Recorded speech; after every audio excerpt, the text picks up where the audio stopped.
Oke. Variasi tekanan dan gaya pada permukaan. Ketika sebuah benda berada di dalam fluida, baik itu di dalam air, misalkan dan seperti ini, atau di dalam udara seperti ini, tekanan bekerja di seluruh permukaan. Kalau lihat ini ya, ini kita tekan. Jadi bola di bawah yang merah itu ya semua tekanannya sama, merata. Kalau dimasukkan di udara ya tekanan udara ini semua ke sini.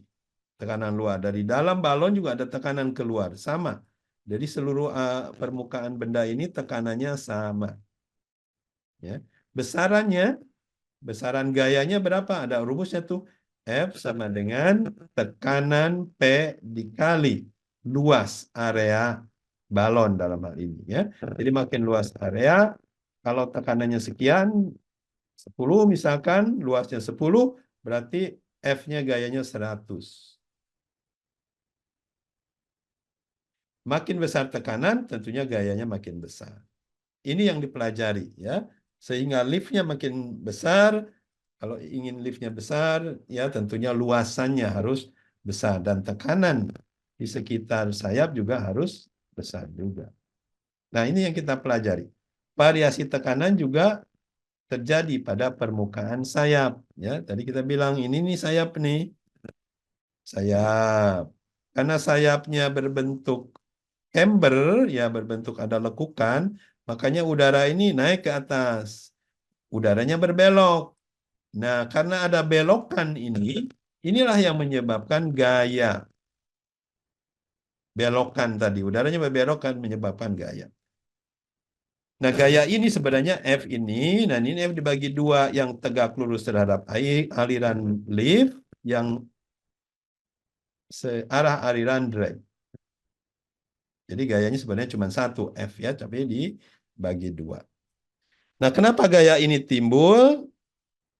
Jadi ada gaya lift timbul karena tadi ini yang naik ke atas kecepatannya ini cepat nih, ya, karena supaya nyampe sama-sama ke sini ini cepat. Jadi di sini lebih cepat daripada di bawah. Nah, karena ini cepat, makanya tekanannya rendah.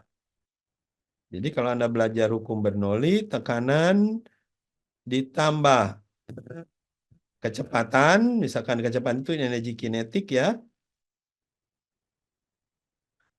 Jadi kinetik energi ditambah potensial energi, kalau Anda belajar di SMA ini harus selalu kekal. Jadi kalau kecepatannya naik ya tekanannya rendah, kalau tekanannya naik ya kecepatannya turun. Ya, itulah hukum Bernoulli. Nah, karena di atas ini kecepatannya lebih cepat, makanya tekanannya rendah. Jadi tekanannya negatif di sini. Di bawah kebalikannya, tekanannya positif. Makanya ada gaya naik. Ya, karena tekanan gaya itu dari tekanan tinggi ke tekanan rendah. Nah ini ada airflow di atas tekanannya jadi rendah, di bawah jadi tekanannya positif, ya, jadi ada gaya ke atas. Inilah yang menyebabkan gaya lift dan drag atau gaya aerodinamika. Jadi kesimpulannya, kesimpulan umumnya yang dipelajari orang adalah the greater the flow turning, semakin banyak berbelok, maka gayanya akan makin besar. Jadi supaya liftnya besar ya belokan sebesar mungkin gitu ya. Nah ini aliran udara ya, nanti Anda bisa coba-coba di sini ada softwarenya. Aliran udara dirubah-rubah nih, sudut serangnya dirubah-rubah, kecepatannya berapa liftnya. Kalau kita lihat ini besaran gaya lift, ini camber ya, kelekukan. Jadi semakin dia lekukan gaya liftnya makin besar. Ya, semakin kecil lekukan sampai lekukan negatif. Lekukan negatif itu bentuknya terbalik ya.